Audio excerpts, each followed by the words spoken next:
Yun, magandang araw. So pupunta tayo sa Gali ngayon. Magtatanong tayo sa mga chef kung ano yung mga ginagawa nila at yung mga duties and responsibilities nila, para magkaroon tayo ng mga idea kung saan tayo mag-apply o kung ano yung mga ginagawa nila dito on board. So tara, samahan niyo ako.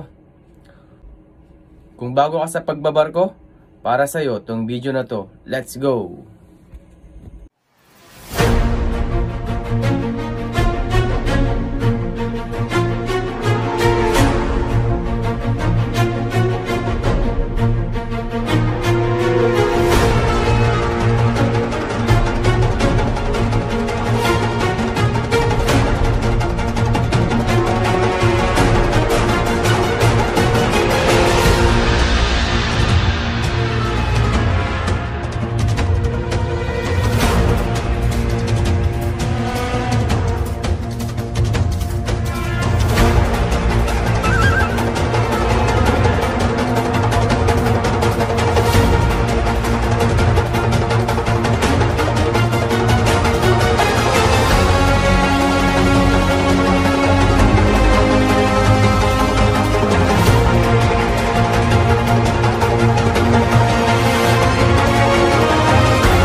Magandang araw sa ating lahat. Tapos tayo ngayon kasama natin ng Chef Nel.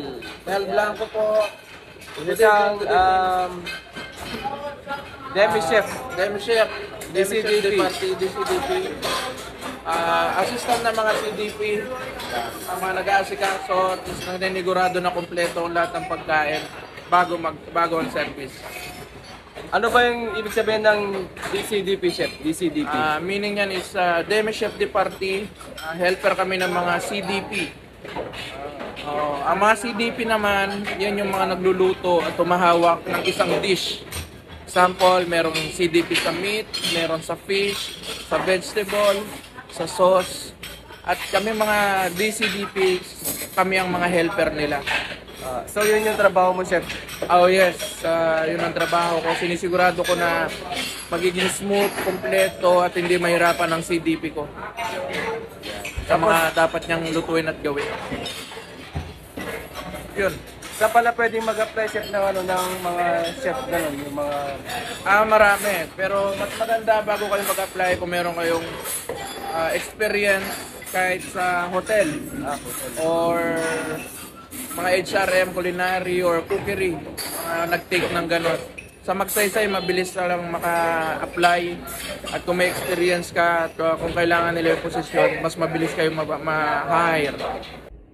So, ayun, sana nakatulong tong video na to sa inyo. Bahala na kayong gusto nyo mag-like o hindi. Pero mas maganda kung mag-like naman kayo. Tsaka pa-share na rin. Yun lang. Salamat!